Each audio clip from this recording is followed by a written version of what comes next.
Bom dia, pessoal. Hoje então a gente vai ter a nossa aula de contraponto sobre o assunto que a gente estava vendo, evolução e diversidade da vida.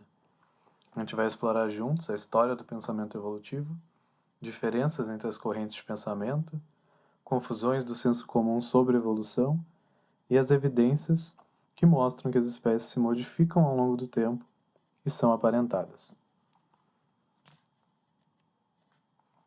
Então, falando um pouco sobre a diversidade da vida, do que a gente sabe. Estima-se que mais de 99% da vida que já existiu na Terra, de todas as formas de vida que já existiram na Terra, foram extintas. E o que a gente tem hoje seria uma pequena fração daquilo que já existiu. Atualmente a gente tem quase 2 milhões de espécies descritas, e alguns autores, alguns pesquisadores estimam que isso não seja nem 1/10 ou nem 1/100 do que realmente existe. A gente tem muito a descobrir ainda. Olhando o gráfico aqui ao lado, nós vemos que das espécies descritas, a grande maioria são de animais, 70,2%. E se a gente for analisar mais à risca, dentro de animais ainda, do total do que já foi descrito, um pouquinho mais de 50% são de insetos.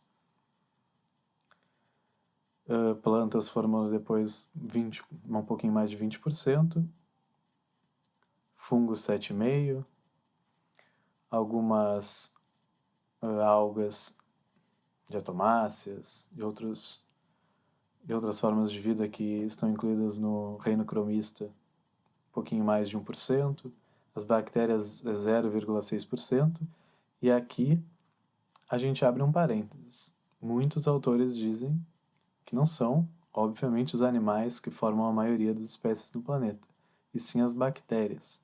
Só que a gente não descreveu quase nada ainda.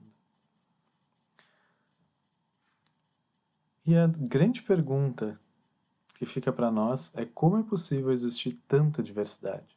Se a gente já descreveu 2 milhões, isso não é nem uma fração do que já existiu, como é possível tamanha diversidade? Para entender isso, a gente vai ter que entrar na história do pensamento evolutivo. E para começar a falar sobre a história do pensamento evolutivo, a gente tem que começar lá atrás, na antiguidade. Alguns pensadores antigos, na Grécia, como Anaximandro e Empédocles, já tinham algumas ideias de que as formas de vida poderiam se modificar, que talvez descendessem de outras, algumas espécies fossem alguma modificação de outras. Mas grandes pensadores da Grécia, que influenciaram muito o pensamento ocidental, como Platão e principalmente Aristóteles, eram pensadores que não incluíam essas ideias de transformação. Para eles, as espécies eram criadas, obviamente na Grécia Antiga a fé, a religião era em outros deuses, né? Não nos mais comuns hoje em dia. Mas para Aristóteles, então, a vida surgia através de geração espontânea, um ato divino. E ela permaneceria igual, imutável, desde o seu surgimento.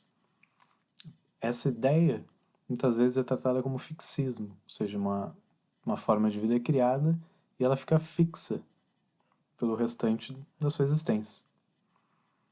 Aristóteles era quem grande disseminou essa ideia que ficou bastante impregnada no pensamento ocidental. O fixismo, então, foi uma corrente de pensamento bem aceita até o século XVIII. A gente estava lá antes de Cristo, né? Muito tempo atrás. Até o século XVIII esse pensamento ficou arraigado nas diferentes gerações, né? O fixismo então propunha que todas as espécies foram criadas, tal como são por poder divino, e assim permaneceriam, imutáveis, sem que jamais ocorressem mudanças significativas na sua existência. Por exemplo, um coelho era criado coelho, igual, e permaneceria assim para o restante da sua existência. Esse pensamento foi o mais aceito, mais apoiado durante o final da Antiguidade, toda a Idade Média, toda a Idade Moderna, Idade Média e Idade Moderna principalmente porque não ia de encontro com as doutrinas da Igreja, né? A igreja só modificou vamos dizer assim, o criador, né? Se apropriou desse tipo de pensamento, só transpôs para as doutrinas da igreja católica, né? Dentro do cristianismo.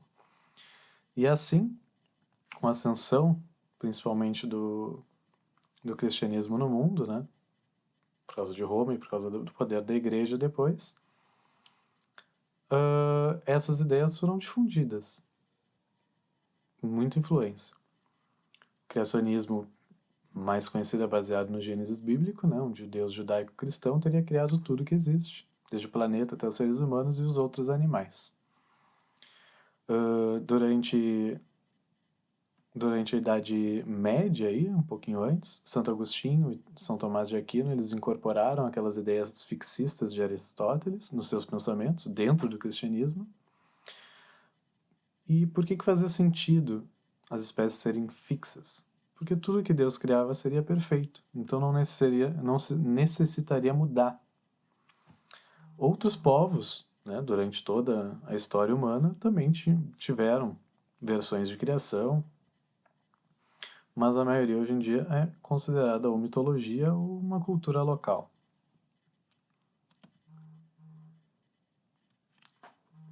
A corrente que vai de encontro ao fixismo são as correntes do transformismo, ou seja, correntes de pensamento que assumem que as espécies são suscetíveis de transformação, de modificação, surgindo a partir de formas mais simples.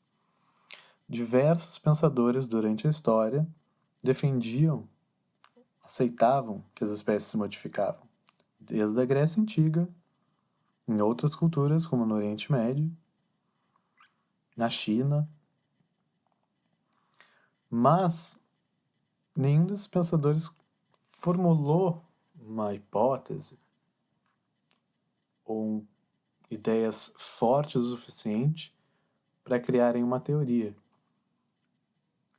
A partir da corrente de transformismo no século XVIII e XIX, principalmente com Lamarck e Darwin, e o Wallace, que a gente vai ver depois, o transformismo ganhou força e com evidências mais fortes. Começando por Lamarck e a transmutação das espécies. Lamarck foi um naturalista francês, muito importante na sua época, trabalhava num museu, na França, e ele defendia que as espécies se modificavam. Foi o primeiro a desenvolver uma explicação de como isso acontecia. Alguns grandes pensadores ou naturalistas antes dele pensavam dessa forma, mas não sabiam explicar como isso acontecia. E ele, então, criou um mecanismo baseado em duas leis: a lei do uso e desuso e a lei dos caracteres adquiridos. Então, quando vocês escutarem esses dois termos, vocês já sabem que está ligado a Lamarck. Na lei do uso e desuso, ele postulava, né, que as partes do corpo, os órgãos, que eram mais utilizados pelos organismos, se tornavam maiores, mais fortes, se desenvolviam. E aquelas que não eram utilizadas acabavam atrofiando, sumindo. E a lei da herança dos caracteres adquiridos dizia que as características adquiridas pelos organismos durante seu ciclo de vida poderiam ser passadas para a prole. Por exemplo, um dos exemplos que Lamarck utilizou foram as aves aquáticas chamadas de pernaltas, que têm pernas longas. Ele tentava explicar essas pernas longas dizendo que elas, durante sua vida, né, esticavam as pernas para evitar molhar durante a sua durante quando elas estavam na água, né? E isso ia aumentando o tamanho da perna. E aí isso era passado para a descendência, né? As próximas aves, né, filhas dessa ave no exemplo, nasceriam já com as pernas mais longas. Outro exemplo é o das girafas, que a gente vai ver mais a seguir. Para Lamarck, o ambiente sofre modificações e os organismos procuram adaptar-se a ele por necessidade. Então, os organismos se adaptam por necessidade. Para Lamarck, as formas de vida mais simples surgiam por geração espontânea também, assim como era o pensamento difundido nessa época. e progrediam para um estágio de maior complexidade, até a perfeição, que é conhecido como ortogênese, tendência de se complexificar. E assim, então, o processo de transformação, né, de evolução, não era esse termo utilizado na época, tinha uma finalidade, que a gente chama isso de pensamento teleológico. A evolução tem um fim, um destino. Lamarck não foi tão bem aceito na sua época. Ele tinha pessoas que o aceitaram, mas o grande pensamento que ficou mais forte na época dele ainda era o fixismo, né? Mais adiante, então, um tempo depois, surgiu Darwin.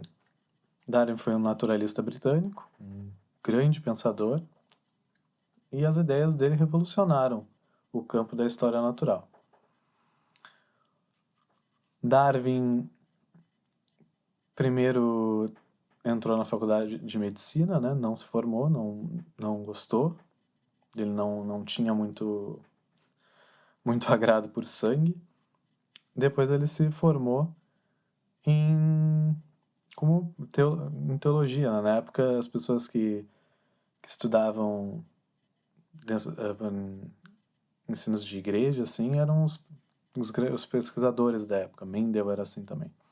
De 31 a 36, Darwin foi convidado para ser naturalista de uma embarcação, né, chamada de Beagle, que ia fazer uma viagem ao redor do mundo, mas principalmente para mapear a costa da América do Sul. Então ele ficou 5 anos viajando aí, coletando espécimes, analisando os ambientes do ponto de vista biológico, do ponto de vista geológico.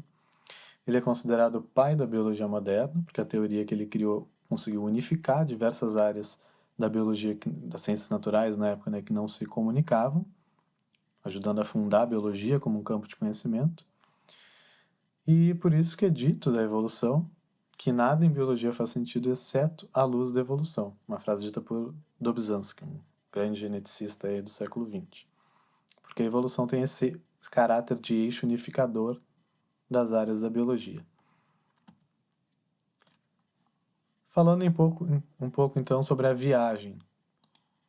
No Beagle, Darwin então ele viajou por diversos países, passou pela Austrália, pela Nova Zelândia, pela Austrália, por várias ilhas no Oceano Índico, pela África, várias ilhas do Atlântico, percorreu toda a costa da América do Sul, esteve no Brasil, inclusive a escravidão chamou muito a atenção dele, porque já não era tão comum na Europa, eles já estavam com aqueles pensamentos mais abolicionistas. Isso apavorou bastante Darwin aqui. Darwin teve contato com fósseis na Argentina. Foi para Galápagos, que é um dos lugares mais famosos, né? Quando a gente estuda a viagem de Darwin. Enfim, percorreu aí vários lugares no mundo. Durante essas viagens, Darwin começou a observar melhor as adaptações dos organismos, as adaptações que eles tinham para sobreviver e reproduzir nos seus ambientes. Ele leu o livro Princípios de Geologia do geólogo da época dele, Charles Lyell, e era muito importante. E ele acabou começando a observar o que Lyell dizia no campo, né? Que a Terra não, que o planeta não era estático, ele se transformava, as montanhas, as paisagens, também não poderia ser jovem, com milhares de anos, que era como se acreditava na época, que a Terra tinha 6.000, no máximo 10.000 anos, mas não, deveria ter muitos milhões para tudo aquilo ter se formado. Então ele começou a perceber ideias de modificação, né? Darwin reparou muito nas espécies de ilhas, principalmente em Galápagos, que elas eram muito parecidas, aves principalmente, mas outras espécies também eram muito parecidas com as do continente, e que talvez então elas poderiam ser parentes próximos, né, compartilhando um ancestral em comum. Também percebeu que os fósseis das regiões que eram encontradas se assemelhavam mais às espécies locais do que as de outros locais. Ele começou então a perceber essa ideia de descendência com modificação, de ancestralidade em comum. Voltando para o Reino Unido, ele começou a desenvolver a teoria de descendência com modificação dele. Ele não chamava de evolução, né? Foi chamar muito depois. Chamava de descendência com modificação. Darwin leu uma obra conhecida de Thomas Malthus, um economista, mais daquela época, que falava das mazelas da humanidade, que eram causadas pelo aumento populacional humano, que a população humana, assim como a população natural, ela aumentava de forma exponencial e os recursos de maneira aritmética, né? Então, a população crescia muito mais do que a capacidade de produção dos recursos, criando problemas, né? E isso foi instigando na cabeça de Darwin uma ideia de luta pela sobrevivência. Na natureza, a mesma coisa. As populações têm que lutar por recursos, diversas vezes. E aí essa ideia de os mais aptos sobrevivem. Ele então começou a criar um mecanismo para a modificação das espécies. Um mecanismo que ele chamou de seleção natural. No livro dele, ele explica a seleção natural com essas palavras aqui. Que seleção natural era a preservação das diferenças e variações individuais favoráveis e a destruição daquelas que são prejudiciais. Ou seja, a natureza se comporta como um filtro, filtrando aquelas características negativas e favorecendo as positivas. Os indivíduos, então, que possuíam mais chances de sobreviver e se reproduzir, permaneciam nas populações. E os menos favorecidos eram filtrados. No início da década de 40, Darwin já tinha uma boa base para sua hipótese.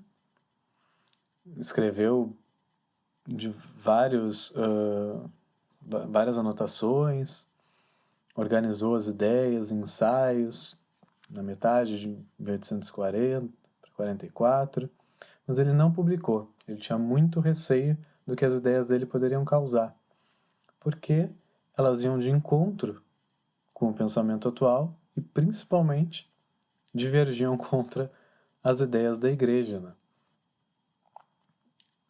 A mulher dele era muito religiosa, às vezes não conseguia entender o que estava acontecendo e ele ficava com esse tormento na cabeça, né, do que poderia ocorrer quando ele lançasse as ideias dele. Então ele continuou estudando, continuou coletando evidências para tornar a hipótese dele mais sólida, mais confiável. E na década de 50, ele trocava muitas correspondências. Ele começou a trocar correspondências com o Lyell, que era do livro da geologia lá. O Lyell encorajava muito ele a publicar essas ideias antes que alguém chegasse às mesmas conclusões e publicasse antes dele, antes do Darwin. E em 58 foi exatamente o que aconteceu. Outro naturalista, depois a gente vai falar mais sobre ele, que é o Alfred Wallace, também era britânico. Estava fazendo também viagens pelo mundo. Nesse momento ele estava no arquipélago malaio, né, em Bornéu. Ele se correspondia com Darwin, ele mandou para o Darwin um manuscrito das ideias que ele estava tendo. E Darwin se apavorou, porque as ideias eram praticamente um resumo das explicações que Darwin queria dar sobre descendência com modificação, principalmente seleção natural. Darwin disse que o que Wallace escreveu era praticamente o título dos capítulos do livro dele, de tão similar que era. Darwin se comunicou com Lyell, também leu, né? E o que estava previsto tinha acontecido, né? Alguém também chegou nas mesmas ideias de Darwin. Para não ter problemas de... Darwin ficou muito preocupado com perder o pioneirismo nessa área, né? E muita gente já sabia que ele estava trabalhando nisso, mas não tinha publicado nada, então eles resolveram apresentar o manuscrito o trabalho do Wallace com um resumo das ideias do Darwin em conjunto, em 1858. Esse evento, então, né, acabou fazendo Darwin acelerar a finalização do livro dele. E no ano seguinte, em 59, então, 1859, ele publicou A Origem das Espécies, que é o livro mais conhecido dele, a obra-prima, onde ele explica diversas evidências para a descendência com modificação e para a seleção natural. Nós vamos olhar um pouco dessas evidências e também novas evidências, né? A ideia de modificação ao longo do tempo ela foi aos poucos sendo aceita, não foi de um dia para o outro. Mas entre os cientistas foi um pouco mais rápido, entre o senso comum, bem mais devagar. Darwin foi ridicularizado por algumas imprensas na época. Tem duas imagens aqui de exemplo, que comparavam com um macaco, né? E aí vocês já podem ter noção de onde veio aquele erro comum em o homem veio do macaco. A gente vai discutir isso mais adiante.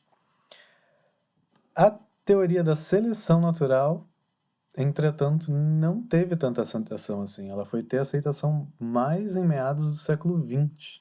Darwin já tinha até morrido. As principais ideias de Darwin, então, era que os organismos eram aparentados, ou seja, todos os seres vivos da Terra possuíam um ancestral em comum, alguns mais próximos, outros mais distantes. As populações geram mais descendentes do que a natureza pode suportar em relação aos recursos, gerando uma luta pela sobrevivência, uma competição.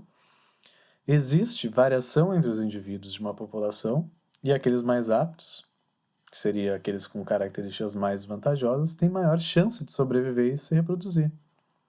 Sendo assim, essas características, que são hereditárias, passam dos genitores, dos pais, para a prole, para os filhos, aumentando assim a frequência dessas características na população. Isso é evolução por seleção natural. Aqui a gente tem uma imagem de uma das anotações de Darwin, não está no livro, né, das anotações, da ideia de ancestralidade em comum, da ideia de árvore, árvore da vida, que os seres vivos vão se derivando. Uma das maiores críticas ao trabalho do Darwin é que ele não conseguiu explicar a fonte das variações, por que existia variação entre os seres vivos. E ele também não conseguiu formular direito um mecanismo para a hereditariedade, que veio logo, mais em seguida, com os trabalhos do Mendel, com as ervilhas e com outras espécies de planta. Na verdade, Mendel e Darwin eles eram da mesma época, né? Darwin só não teve conhecimento dos trabalhos do Mendel, que foi uma infelicidade, né? Que talvez a teoria seria bem mais sólida antes, né, do que foi. Os conhecimentos de hereditariedade também depois muito mais aprofundados com a genética moderna, com a teoria cromossômica da hereditariedade. Darwin até tentou formular uma hipótese de hereditariedade, conhecida como pangênese, que também é ideias acumuladas de pensadores anteriores a ele, mas ele, né, juntou elas e formulou uma hipótese que ele propõe que cada parte do corpo emitia pequenas partículas, que ele chamou de gêmulas, que migravam para as gônadas, né, que são os órgãos reprodutivos, e então eram transferidas para a prole. Essa ideia agradou muito os lamarquistas, né, alguns cientistas concordavam com Lamarck, né, tinham mais aceitação da ideia de que o ambiente influenciava a evolução, e no uso e desuso e na herança dos caracteres adquiridos. E essa ideia do Darwin de hereditariedade, ela possibilitaria a herança dos caracteres adquiridos e o uso e desuso. Então acabou agradando aos lamarquistas. Vamos então dar uma olhada nas diferenças entre Lamarck e Darwin. É importante ressaltar que eles não eram inimigos. Darwin utilizou muito do conhecimento de Lamarck. Então, muitas vezes colocam Lamarck e Darwin como se eles fossem rivais, mas isso é um anacronismo, que é um erro temporal. Porque quando Lamarck lançou o livro mais influente dele, com as leis, né, do uso e desuso e caracteres adquiridos, no Filosofia Zoológica, Darwin não era recém-nascido. Quando Lamarck morreu, Darwin tinha 20 anos, ele não tinha nem viajado ainda com o Beagle. Não tinha nem começado a ter as ideias sobre evolução. esse embate Lamarck vezes Darwin foi feito mais pelos defensores das ideias de cada um. A gente vai ver mais para frente. Darwin, assim como em toda a história da ciência, ele se apoiou nas ideias de naturalistas anteriores para formular a própria teoria dele. Desde a antiguidade, existiam pessoas que já falavam sobre modificação nos seres vivos, né? Darwin, no livro, em outros escritos, cita Lamarck, não nega todas as ideias desse autor. Darwin não negou a modificação de características devido ao uso e desuso, mas eles divergiam, a teoria de Darwin divergia em alguns pontos das ideias de Lamarck. A gente vai dar uma olhadinha nisso através dessa tabela. O objetivo das duas teorias eram diferentes. Para Lamarck, a evolução ocorria com finalidade, uma finalidade de complexificação durante o tempo. Para Darwin, a evolução ocorria por seleção natural, sem uma finalidade pré-estabelecida. Ancestralidade, para Lamarck, os organismos surgiam por geração espontânea, em um ato divino, não compartilhavam ancestralidade. Para Darwin, os organismos descendem de ancestrais comuns, compartilham ancestralidade. A evolução para Lamarck funciona como uma escada de progressão, para Darwin como um processo de divergência e ramificação, como se fosse uma árvore. A hereditariedade, para Lamarck, as modificações eram adaptações induzidas pelo ambiente e herdadas pela prole. Para Darwin, as características eram causadas por variação espontânea, ele não sabia explicar, né, a origem da variação, e eram passadas de uma geração para outra, permitindo aos indivíduos sobreviver no ambiente. A unidade de evolução para Lamarck eram os indivíduos na população que se modificavam, durante seu ciclo de vida, por necessidade. Para Darwin, a população como um todo se modificava. Isso gerou um pensamento populacional muito importante depois na genética de populações. A gente vai ver bem mais para frente. Sobre extinção, Lamarck não acreditava em extinção de espécies, somente se fosse causada por humanos. Para Darwin, sim, a extinção ocorria ao longo dos milhões de anos. Existiam evidências através dos fósseis de que extinção ocorria. Um exemplo muito utilizado, mas a gente tem que ter muito cuidado com ele, é o do pescoço das girafas. Lamarck utilizou esse exemplo, assim como das aves pernaltas, mas Darwin não utilizou. A gente utiliza esse exemplo para comparar as ideias deles para fins didáticos. Mas não ocorreu essa discussão em cima desse exemplo entre eles. Então vamos dizer assim, a gente tem uma árvore alta, né, e girafas que se alimentam de folhas na copa dessas árvores, na parte alta. Segundo Lamarck, então a existência do pescoço longo nas girafas era fruto de necessidade, de se adaptar ao ambiente, ou seja, de alcançar as partes altas dessa árvore para se alimentar. Ao forçar os pescoços cada vez mais para tentar alcançar, as girafas os estendiam mais, né, o uso e desuso, o uso no caso do pescoço, e aumentando o tamanho do pescoço, até chegar na altura necessária, né? E isso era passado para a descendência que já nascia com o pescoço mais longo. Isso é a herança dos caracteres adquiridos. Para Darwin, não. Para Darwin, não, né? Utilizando, né, o conceito de seleção natural de Darwin, isso não ocorreria. Existiria já variação entre o tamanho do pescoço das girafas. Algumas com pescoço mais longo, outras com pescoço menor. Aquelas melhores adaptadas ao ambiente, ou seja, de pescoços longos, que conseguiriam se alimentar, sobreviveriam mais e se reproduziriam mais, passando essa característica de pescoço mais longo para a próxima geração. As que não tinham essa característica acabavam sendo selecionadas pelo ambiente, ou seja, morreriam. Aí está a grande diferença das ideias desses dois naturalistas, com o exemplo do pescoço das girafas. Mas e quem foi o Wallace, então, que eu tinha citado um pouco antes? O Wallace era mais jovem que Darwin, mas ele era outro naturalista britânico, contemporâneo, que chegou então a conclusões similares para a seleção natural. A gente já viu que o Wallace então enviou cartas para Darwin, também para Lyell, onde ele falava sobre as suas ideias. Darwin ficou muito preocupado com a possibilidade dele publicar antes, né, e tirar o pioneirismo da evolução da seleção natural dele. Para evitar isso, então, o Lyell e outro cientista próximo, que é o Hooker, propuseram que os dois autores publicassem seus trabalhos em conjunto. O Wallace aceitou. O Wallace era fã do Darwin. Darwin já tinha um nome nessa época, né?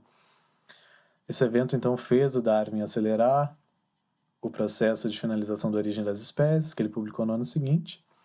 E o Wallace acabou reconhecendo o maior desenvolvimento da teoria no trabalho de Darwin. Inclusive, foi o Wallace que cunhou o termo darwinismo. O Wallace escreveu um livro intitulado com esse nome. E nesse livro ele rejeitava a herança dos caracteres adquiridos de Lamarck e também a seleção sexual, que Darwin também falou sobre seleção sexual. A gente vai falar sobre isso em outro momento.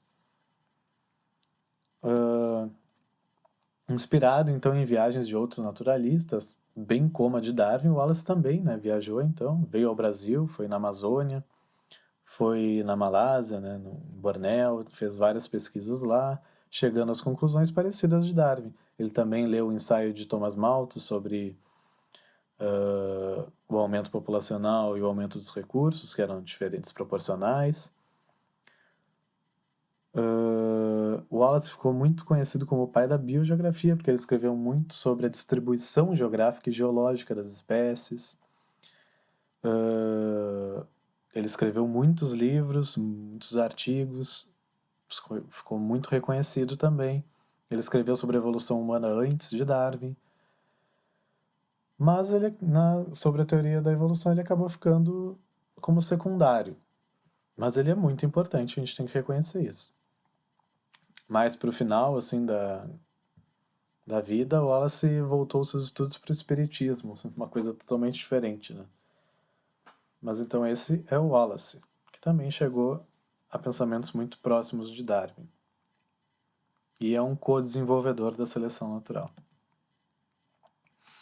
Nessa época, mais ou menos, surgiu um movimento chamado de neolamarquismo, que eram pessoas que aceitavam mais as ideias de Lamarck, não tanto as de Darwin, e defendiam essas ideias, né? Lamarck já não era mais vivo durante o desenvolvimento da teoria evolutiva do Darwin, mas influenciava então alguns pensadores. Esses pensadores preferiam a herança dos caracteres adquiridos ao invés da seleção natural para explicar, né, a evolução das espécies. Eles se agradaram da ideia até de pangênese do Darwin, como a gente viu, né, porque aceitava a possibilidade de herança dos caracteres adquiridos e do uso e desuso. O fundador dessa corrente neolamarquista foi o Edward Cope, que era um paleontologista. Após isso, então, surgiu não era um movimento, né, mas ideias que ficaram conhecidas como um neo-darwinismo. Como Darwin não rejeitou as ideias de Lamarck quando propôs a teoria, alguns outros naturalistas ou cientistas, né, da época começaram a aceitar o pensamento darwinista, mas rejeitar o pensamento lamarquista, as ideias de Lamarck. Um deles foi esse naturalista conhecido como August Weismann, que era um alemão. Ele publicou um livro chamado de O Plasma Germinativo, com uma teoria sobre hereditariedade. Nessa teoria, ele argumentava que organismos, né, multicelulares consistiam de dois tipos de células: células germinativas, que eram células sexuais, as quais continham e transmitiam a informação né, hereditária, genética, para a prole, e células somáticas, que eram as que executavam funções corporais comuns, mas não passavam para a prole, né, para a descendência. Essa ideia de hereditariedade impedia a existência de caracteres adquiridos sendo passados para a prole, caracteres adquiridos durante a vida, né? E também impedia que o uso e desuso de órgãos, né, o desaparecimento de órgãos durante a vida de um organismo, ou o desenvolvimento de um órgão se complexificando, passar também para a prole. Então negava as duas principais ideias de Lamarck, né? também negava a ideia de hereditariedade do Darwin, né, da pangênese, que não caberia nesse caso. As ideias de Weismann são aceitas até hoje, né, modificadas, mas é basicamente isso. A gente tem, né, células sexuais e células somáticas. O Weismann então defendia o darwinismo, era crítico do lamarquismo, e a posição dele acabou gerando muita polarização entre os cientistas. Aumentou um sentimento antidarwinista que levou a teoria darwiniana a um momento conhecido como eclipse do darwinismo. No eclipse do darwinismo, então, que é entre o período da morte de Darwin, 1872, até o desenvolvimento da síntese moderna da evolução, pelos anos 30, que a gente vai ver em outro momento, porque a evolução era aceita, não? Então, que as espécies se modificavam, eram aparentadas, isso começou a ser aceito, mas a seleção natural como principal mecanismo não tinha tantos adeptos e era muito criticada. Muitos cientistas ainda continuavam preferindo a explicação de que o ambiente induzia as mudanças nos organismos, né? Que a herança dos caracteres adquiridos era superior à explicação da seleção natural e que os organismos tendiam a uma progressão, que é conhecido como ortogênese. Mas, aí com o desenvolvimento da genética no início do século XX, a falta de evidências para mecanismos lamarquistas e nenhuma base experimental para a herança dos caracteres de Lamarck, além da combinação entre as bases genéticas e a evolução darwiniana, lá na síntese moderna, as ideias lamarquistas ficaram desacreditadas pelo restante da história.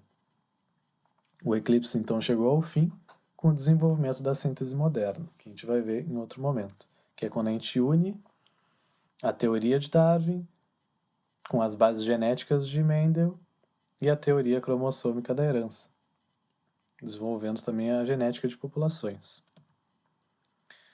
Entrando em outro tópico, então, os equívocos sobre a teoria evolutiva. Um dos mais clássicos é que o homem veio do macaco. Se o homem veio do macaco, como ainda existem macacos? Principalmente se referenciando a chimpanzés, né? Mas então, isso é um erro clássico de entendimento sobre a evolução. É aquele entendimento em que a evolução ocorre como se fosse uma progressão, um macaquinho evoluindo progressivamente até um ser humano, em escala linear. Isso não é assim que a evolução ocorre.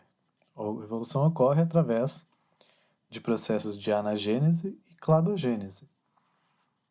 Uma espécie ela vem a existir através de um processo de especiação. Uma espécie dá origem a outras espécies. Anagênese são as transformações dentro da linhagem e cladogênese, que é a formação de clados, que é a divergência em uma árvore evolutiva, vamos dizer assim. Um clado é isso, cladogênese é o evento que cria esse clado. Então, uma espécie ancestral cria espécies atuais ou cria espécies ao longo do tempo. A evolução, então, não tem como o homem vir do chimpanzé, por exemplo. O homem e o chimpanzé, eles compartilham um ancestral em comum há mais ou menos 6 a 7 milhões de anos atrás. A partir daí, a linhagem que deu origem aos chimpanzés foi para um lado e a linhagem que deu origem até o ser humano foi para o outro. Isso é evolução. Os seres humanos não descendem de nenhuma espécie atual de grande símio ou de macacos do mundo. Compartilha com eles ancestrais em comum, mais próximo com o chimpanzé, um pouco menos próximo com o gorila, um pouco menos próximo com o orangotango e assim por diante. No senso comum, se a gente chamar chimpanzé de macaco, gorila de macaco, o ser humano também é um macaco, porque eles formam um grupo. Eles formam uma família biológica. Então, se os outros são macacos, o ser humano também é um macaco. Um grande macaco, um grande símio.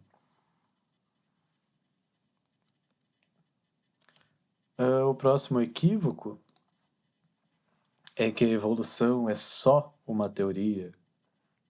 Isso é muito propagado por instituições religiosas, mas também pelo senso comum.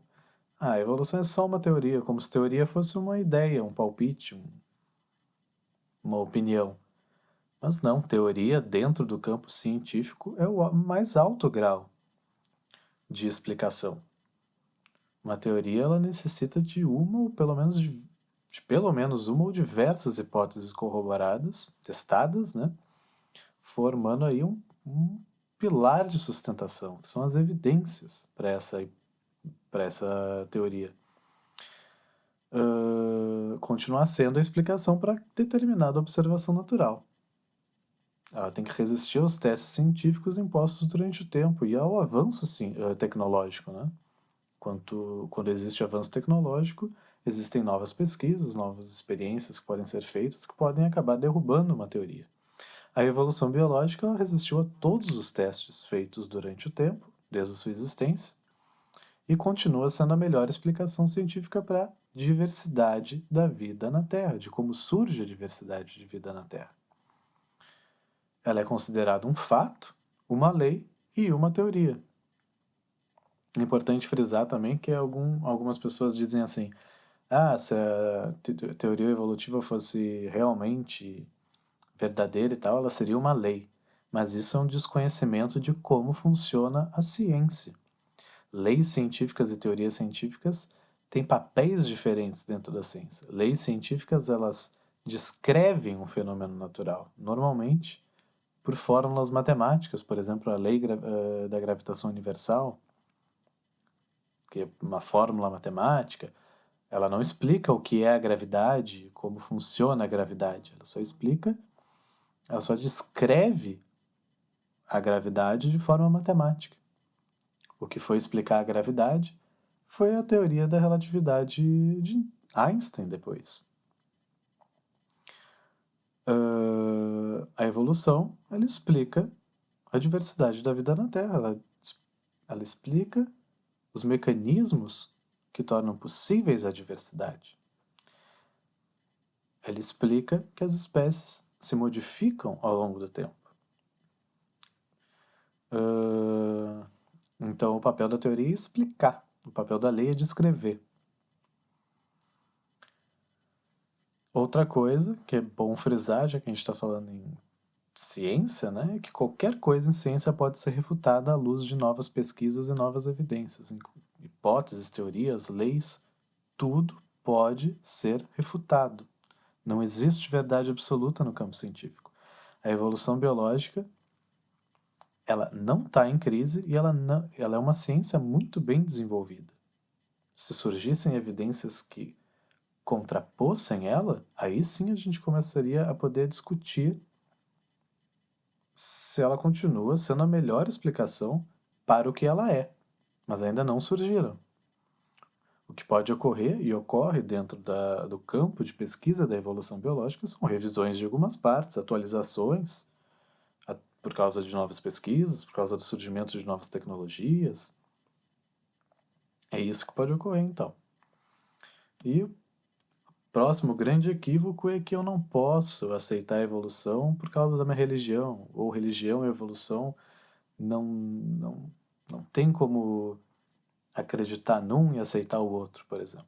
Não, isso é uma falácia. Ter uma religião não impede que as pessoas aceitem o processo evolutivo. Ela apenas exige que a pessoa, né, religiosa, de fé, tenha a mente aberta para aceitar algumas explicações do campo científico. Religião e ciência são sistemas de conhecimento diferentes. Não devem interferir um no outro. A religião ela se baseia por dogmas, por fés, por livros, como a Bíblia, por exemplo, como o Alcorão, ou das outras religiões, né? Normalmente tem algum escrito. A ciência ela se baseia pelo método científico e a observação de fenômenos naturais. Ela não explica fenômenos sobrenaturais, fenômenos paranormais, ela não tem como explicar milagres. Ciência foca em fenômenos naturais e é para isso que ela serve.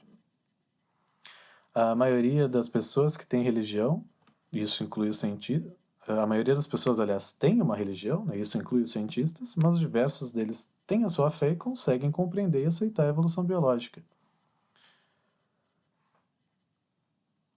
Normalmente a pessoa que é muito religiosa, ela tem que perceber que as religiões elas surgiram há muito tempo atrás, não se tinha o conhecimento que se tem hoje, não dá para aceitar um escrito literalmente, não dá para ler a Bíblia e achar que é um estudo literal, né? Que pode ser uma alegoria, né? Então tem que ter a mente aberta. Dá para ter a sua religião e dá para aceitar a evolução biológica. Já que a gente está falando então que a evolução tem evidência, é uma teoria bem corroborada, tem diversas evidências, então vamos dar uma estudada em quais são essas evidências. Quais as evidências da evolução biológica? O registro fóssil é uma das mais potentes evidências de que as espécies se modificam ao longo do tempo. O registro, o documentário fóssil, então, é o conjunto total de fósseis de organismos ou vestígios da existência desses organismos que viveram no passado distante e que ficaram gravados nas rochas. Um fóssil ele pode ser um osso, um dente, uma pegada impressa em rocha, fezes petrificadas, moldes de um organismo numa rocha sedimentar, contramoldes, ou até mesmo organismos que ficaram conservados no gelo ou no âmbar, que é a resina das plantas fossilizada, né? Aqui a gente tem exemplo do fóssil do Archaeopteryx litográfica, que era um réptil com asas, né, evidenciando... com asas não, desculpa, com uma estrutura que se parecia com asas, né, porque eles não voavam, mas eles tinham penas, ou seja, eles tinham características de aves e características de répteis parecidos com dinossauros, assim. Então, ele era tido como um fóssil de transição, né? Uma espécie de transição, mostrando a modificação. É um bom ponto para mostrar o surgimento das aves, por exemplo. A gente tem um fóssil ali de impressão de uma folha cicadófita na rocha, né? E ali a gente tem um fóssil de pegadas, né? Um vestígio, né? De pegadas fósseis de tetrápodes ancestrais. Tetrápodes são aqueles animais com quatro membros, né? Quatro patas. Como se dá o processo de fossilização? Fósseis são raros, o processo de fossilização ele é muito raro, porque para que ele ocorra, são necessárias diversas condições ambientais, climáticas, extremamente favoráveis para a preservação de um cadáver ou do vestígio que um organismo antigo tenha deixado se preservar. Tem que ser um processo muito rápido, o soterramento tem que ser rápido, o processo de decomposição não pode ir muito longe, porque senão decompõe os ossos também. O que normalmente fossiliza são as partes duras ou mais resistentes dos organismos, por exemplo, ossos, conchas, celulose, actina, que é o material o material do exoesqueleto de insetos, por exemplo, ou da parede celular dos fungos. Esses têm mais chances de sofrer o processo de permineralização, que é a substituição da parte orgânica por minerais, formando então o fóssil, né? Partes moles são raríssimas de se fossilizar e ocorrem mais se for por criopreservação, ou seja, em ambientes gelados, né, como Sibéria, Antártica, ou em âmbar, que é a resina fossilizada. A gente vai ter imagens mais para frente disso. Como se data um fóssil? A gente muitas vezes vê em noticiários, um fóssil encontrado em determinado lugar possui 60 milhões de anos. Hoje a gente tem formas de datar com precisão um fóssil, mas nem sempre foi assim. A primeira forma de datar um fóssil é conhecida como datação relativa. As bases dessa datação foram criadas por William Smith, lá no século XIX, partindo do princípio de que rochas sedimentares se formam no fundo dos mares ou em lagos, né, pela deposição sucessiva de camadas de sedimentos. Smith ele concluiu que as camadas localizadas em posições inferiores, em uma pilha sedimentar, teriam se formado antes das superiores. Com isso, então, tornou-se possível determinar qual rocha era mais antiga e qual era mais nova. Ele também observou que alguns fósseis constituem marcas registradas das rochas em que eles ocorrem, né? Que permitiu a comparação de rochas em diferentes regiões do planeta. Esses fósseis comuns e diferentes estratos são chamados de fósseis guias. Bom, o comportamento de rochas sedimentares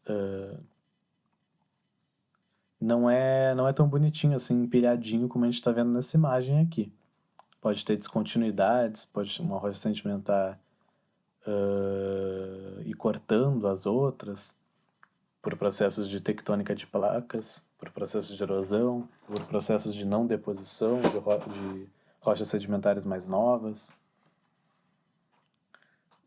Então, essa é a datação relativa, é a comparação de rochas através dos fósseis que ela tem, mais antiga, menos antiga. Mas hoje em dia a gente tem a datação radiométrica, ou absoluta, criada em 1949. Ela permite estabelecer com relativa precisão há quanto tempo os fósseis ou as rochas elas se formaram. Isso através de um processo que a gente chama de decaimento radioativo, que é a medição da proporção de diferentes isópodos. Isópodos são as variantes de um elemento químico que se diferencia no número de nêutrons, ou se transforma, né, em outro, e calculando-se quantas meia-vidas em anos se passaram desde a fossilização de um organismo ou da formação de uma rocha. A meia-vida ela é o tempo que leva para 50% do isópoto mãe decair.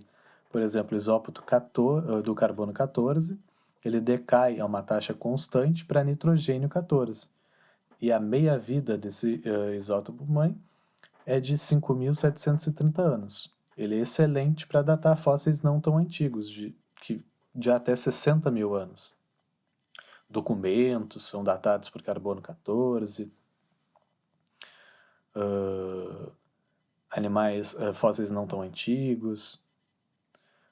Aqui a gente tem um exemplo de um mamute que já é uma espécie, né, já extinta, né? Um mamute filhote que foi preservado por congelamento em uma geleira que se encontrava na Sibéria, né? E ele foi datado de 39 mil anos atrás. E aqui é o exemplo de um crânio de um pequeno dinossauro, muito pequeno mesmo, preservado em âmbar, que é a resina fóssil de árvores, né? E foi datado de 99 milhões de anos atrás.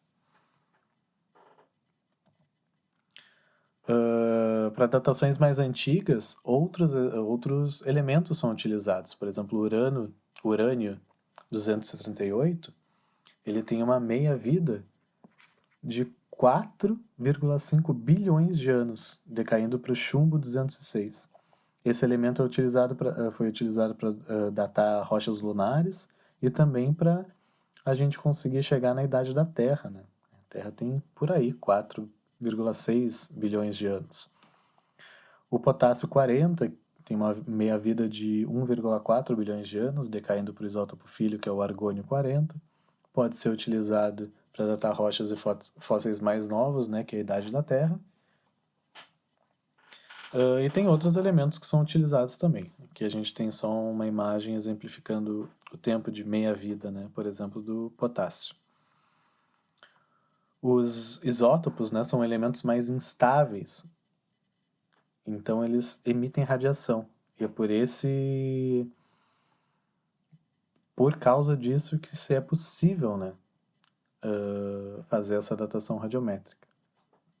Aqui a gente tem um exemplo de um crânio e de um esqueleto, né? Aqui é a reconstrução de um crânio e esqueleto de um Tiranossauro Rex.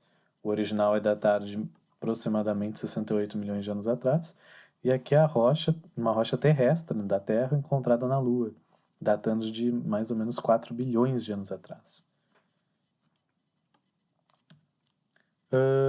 Elos perdidos. Quando a gente fala em registro fóssil, tem muita polêmica dizendo nunca se encontra os elos perdidos, a evolução não pode ocorrer porque não se tem os elos perdidos, que são os fósseis, as espécies de transição, né, os fósseis de transição.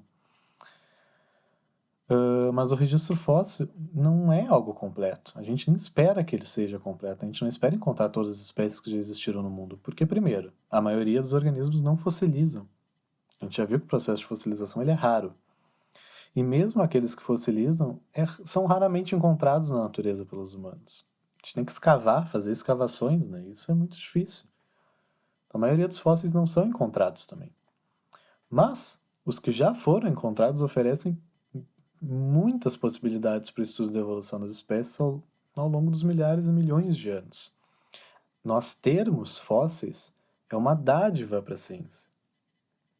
A existência de fósseis é uma dádiva para a ciência. Os elos perdidos aqui nesse cladograma, que é essa árvore filogenética aqui, seriam as supostas espécies que deram origem às outras, né? O ancestral comum, no caso. Por exemplo, o D aqui seria o ancestral comum entre Homo sapiens e Homo neanderthalensis, né? Que é o homem de Neandertal. E assim por diante. Então, esses são os elos perdidos. A gente tem alguns exemplos assim no registro fóssil. É sempre uma hipótese, né? Mas, por exemplo, a evolução do cavalo moderno, ela é muito bem registrada no registro fóssil, de animais com 4 dígitos, né, que andavam sobre 4 dígitos, bem menores, como o Iracotherium, até a chegada no cavalo moderno, né, que ele anda em cima de um dígito só. É uma adaptação para correr melhor no ambiente em que ele evoluiu, né? A evolução do cavalo é muito bem registrada, a evolução das baleias, muito bem registrada. As baleias evoluíram de ancestrais terrestres, né, que viviam sobre a Terra. A gente tem diversos fósseis mostrando a transição de uma vida terrestre para uma vida aquática. Paquicetos, ambulocetos, rodocetos são fósseis famosíssimos, mostrando a evolução até as baleias e golfinhos modernos, né? A biogeografia é outra evidência da evolução. A biogeografia é a distribuição geográfica dos organismos na Terra. Ela segue um padrão que é melhor explicado pela evolução biológica e em combinação com o movimento das placas tectônicas, com a separação dos continentes. Por exemplo, assim, um grande grupo de organismos que evoluiu antes da partição do que era o supercontinente Pangeia, né, quando todos os continentes estavam unidos, mais ou menos 200 milhões de anos atrás. Eles tendem a estar distribuídos por todo o planeta. Grupos de organismos que evoluíram depois da separação desses continentes tendem a estar presentes em um território menor. E isso se repete tanto nos fósseis quanto nas espécies descendentes, né, próximas. Espécies que são muito proximamente aparentadas tendem a estar localizadas próximas umas das outras, mostrando que elas possuem um ancestral em comum. E que esse ancestral em comum também deveria estar naquelas regiões próximas. As espécies presentes em ilhas oceânicas também tendem a ter um parentesco com espécies ancestrais presentes em continentes próximos. Um fóssil muito interessante de se analisar são os mesossauros, né, que tem fósseis encontrados no litoral da América do Sul, na costa leste, né, e também são encontrados no litoral da África, na costa oeste, né, mostrando, através da teoria da tectônica de placas, né, que esses continentes estavam conectados em um momento da história. Então esse dinossauro viveu nessa região aqui, por isso que ele está presente nos dois. Esse dinossauro não, desculpa, os mesossauros não são dinossauros, são próximos. A anatomia e a embriologia também são evidências da evolução. Espécies proximamente aparentadas se assemelham em características morfológicas, que são características anatômicas, né, de forma. que é o exemplo de esqueleto humano e o esqueleto de um chimpanzé. E eles possuem diversas estruturas que são homólogas. O que são estruturas homólogas? São características físicas compartilhadas devido à ancestralidade em comum. Por exemplo, nessa imagem aqui, os membros anteriores de todos os animais contêm o mesmo conjunto de ossos, ou seja, têm a mesma origem embrionária esses ossos. Porém, eles são distintos em seu formato devido à adaptação para funções diferentes. Por exemplo, em aves e morcegos, a função do membro anterior é para voo, em focas e golfinhos é para nado, em ovelhas e em cães é para correr, em humanos e mussaranhos e outros primatas é para agarrar. Essa diversificação de órgãos homólogos é decorrente de adaptação a modos de vida diferentes, então, que é denominado de divergência evolutiva. Então, são estruturas que têm a mesma origem embrionária, né? Porque são compartilhadas por um ancestral em comum, mas com funções diferentes. Isso demonstra descendência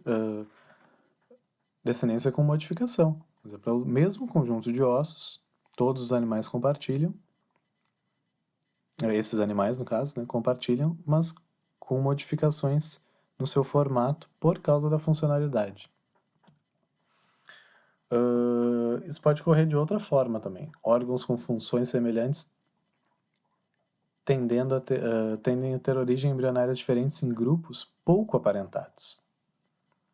Então, órgãos ou estruturas com a mesma função, mas com origem embrionária diferente, porque eles são pouco aparentados.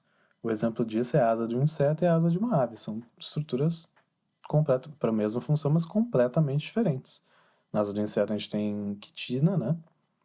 E na asa da ave a gente tem ossos, penas, a gente tem estruturas completamente diferentes. Essas estruturas são análogas. Então, tem funções semelhantes, mas têm origem embrionárias completamente distintas. Outro exemplo são o formato hidrodinâmico em peixes e mamíferos aquáticos, tais como baleias e golfinhos, né, e em comparação com o tubarão, por exemplo. Durante a evolução, uma adaptação ela pode levar organismos pouco aparentados, como um tubarão e um mamífero aquático, a terem estruturas e formas corporais semelhantes, que foram selecionadas devido a pressões evolutivas similares. Ambos estão vivendo num ambiente parecido, né? Então, as pressões seletivas são parecidas. Isso é denominado convergência evolutiva.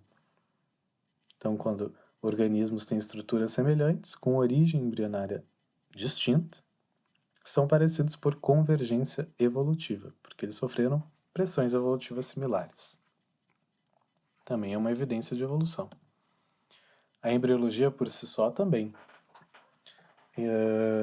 Organismos bastante aparentados, né, proximamente aparentados, têm estágios embriológicos parecidos. Estágios iniciais de embriologia parecidos. Por exemplo, os vertebrados têm embriões parecidos. Isso evidencia ancestralidade em comum.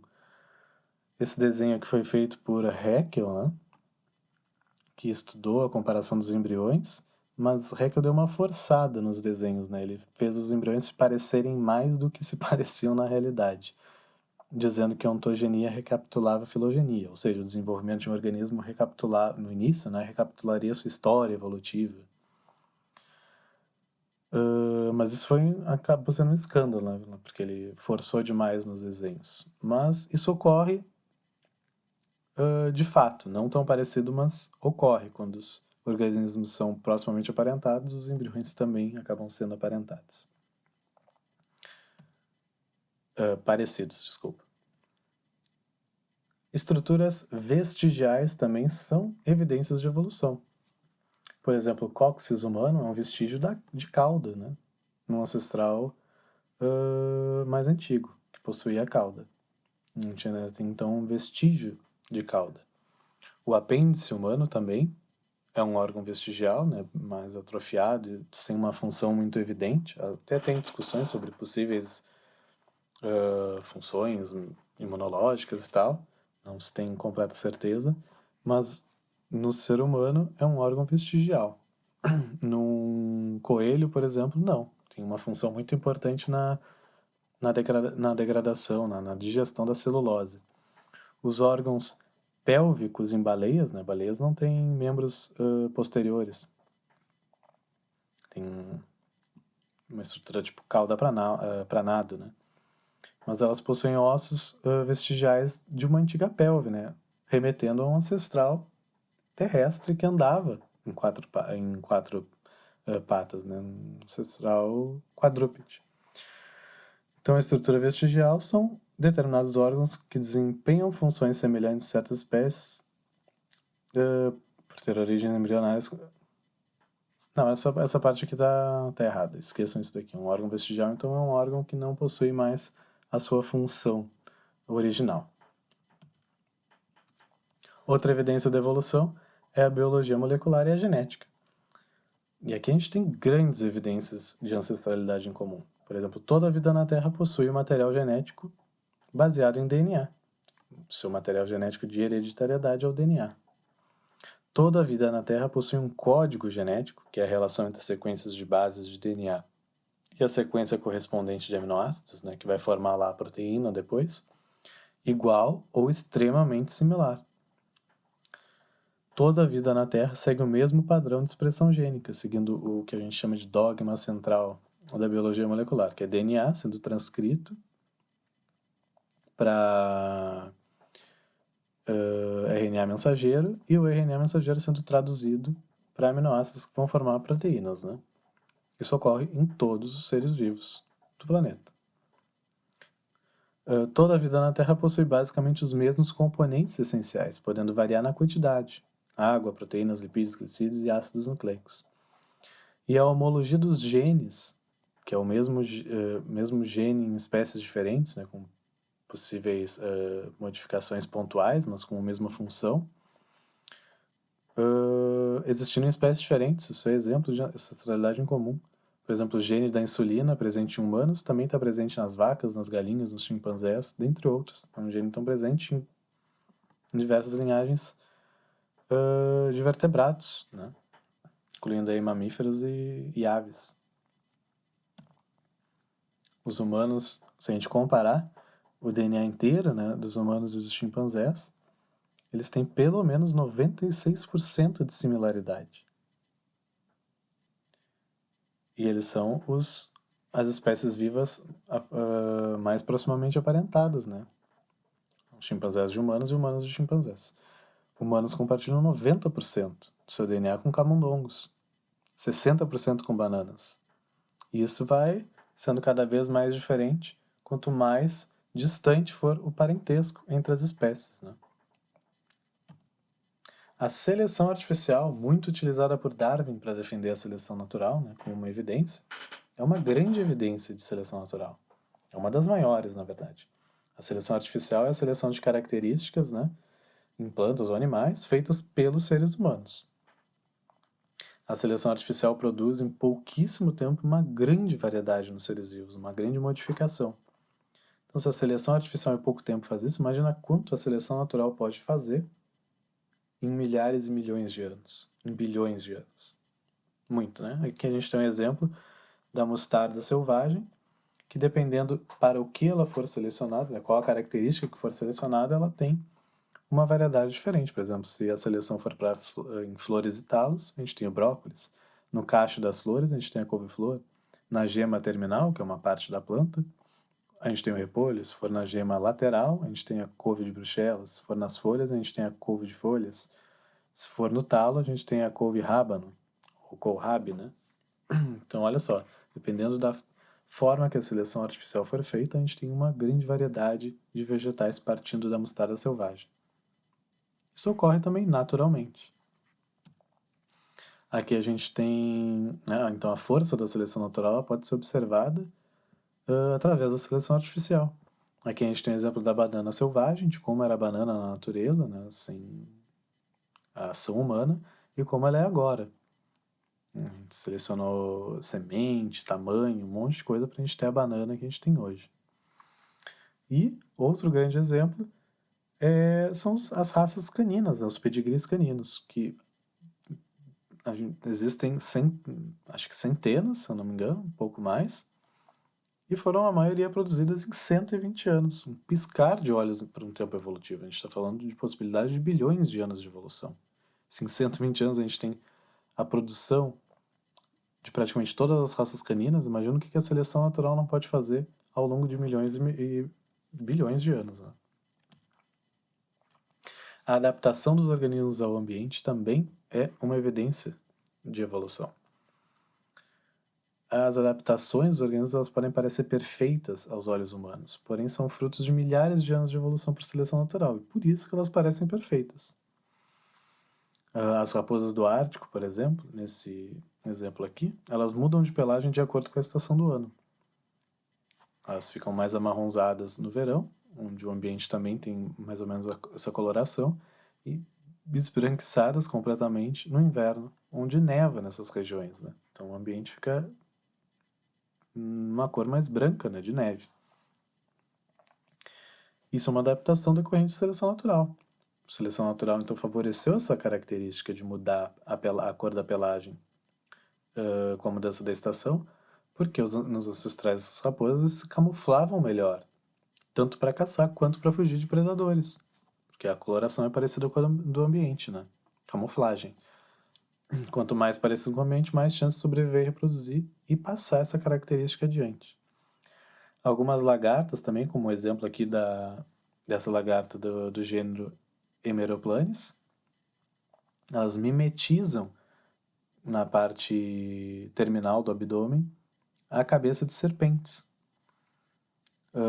E com isso ela evita potenciais predadores, porque predadores que predam lagartas, né, de mariposas, provavelmente não predam cobras, né, serpentes maiores.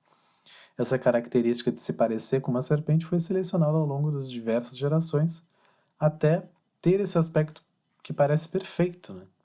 Porque cada vez mais proporcionou diferença em sobrevivência e produção. Quanto mais parecido ia ficando com uma serpente, mais os organismos iam sobrevivendo e se reproduzindo, essa característica ia se perpetuando, né?